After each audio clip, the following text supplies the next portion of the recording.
All right, what I want to do is I want to start by talking about functions. Functions, although this is an idea that you've undoubtedly seen before, functions are going to be a pretty important idea for us, specifically in Chapter 6. Chapter 6 is the chapter about linear transformations, and a transformation is really a function. So I want to just kind of pause for a second. Functions are something that we take for granted much of the time. And what I want to do is I want to just kind of zoom in and kind of look exactly about what a function is doing. And when I say a function, what I really mean is this is a rule.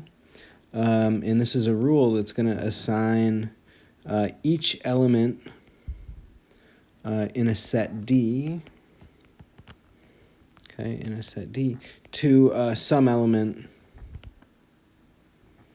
in some other set, say E. So what we're going to do is we're going to have some starting set, let's call it D, and then we're going to have some other set which we called E. Okay, and so we're just going to take each point in D and we're going to map it to some other point, some point in E. Okay, and maybe D and E are the same set. We're not really saying anything too restrictive here. Just D and E are both sets, and we're just mapping each element to D. We're mapping every element to D in D. Sorry, we're mapping every element in D to some element in E. And maybe there's two different elements, two different points in D that get mapped to that same point in E. That's okay. All we need is that every value in D has to go somewhere in E. Okay, that's really the only restriction. That's what a function is.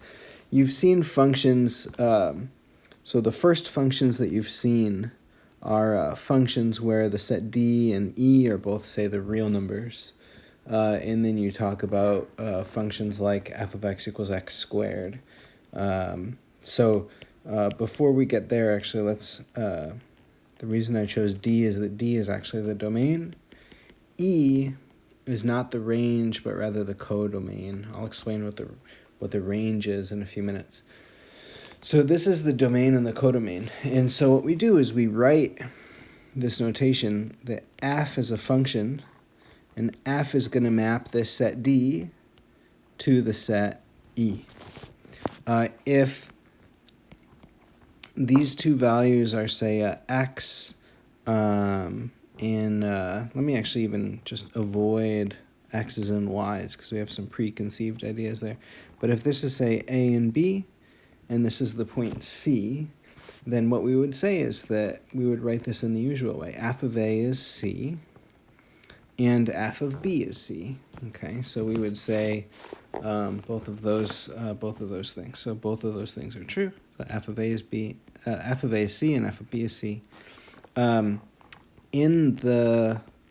Let's just look at one of those pairs now. So in mapping A to C, we say that C is the image of A under F. Okay, so after applying our function F, and equivalently we say that A is what's called the pre-image of C, again, under our function F. Okay, so that's the big ideas for now. So we have, so we've talked so far about functions, domain, codomain, image, pre-image. Okay, that's the basic setup. And so you can think of just a generic function which maps real numbers to real numbers, where, say, f of x is, whatever, 4x plus 3. And what we want to do is we want to talk about different properties of these functions. And so if we were to take just some example, if I were to take 2 and plug this into the function, we would get 4 times 2 plus 3. That's 11. So this is saying that under this function f, so f is our rule, it's kind of this assignment, we're going to take each value x and we're going to assign it to this output 4x plus 3. I often, I should just say this, I often think of the domain as the set of all the inputs, and then our codomain is the set of all the outputs. Okay, that's just kind of generically how I think about those. And so if we plug in 2, so if we input 2, we output 11. So 2 is our image. 2 is the image, 11 is the image, 2 is the pre-image. Okay, so that is our, so 2 is the pre-image. So that's a function. And there's lots of different things that we can say about functions. If I have a function f going from r to r, where say f of x is x squared, then we know how this is going to work. We know that f of 3 is 9. We also know that f of 3 is 9, which is a silly thing to say after I've already said f of 3 is 9. But the point is that no matter how many times I plug 3 into this function, I get 9. That's what makes it a function. That's the uniqueness that we're talking about. Our outputs are exactly one value over and over. So if we plug in 3 to this function, doesn't matter how many times we plug it in, we'll always get 9. Okay, that's always our output. That's the property that makes this a function. It doesn't matter that there's another value that we can plug in to get 9. That part doesn't matter. The uniqueness that we're talking about is that every time we plug in a value into this function, we get out the same output. Consistently, we get 9 whenever we plug in 3. Okay, so that's a function.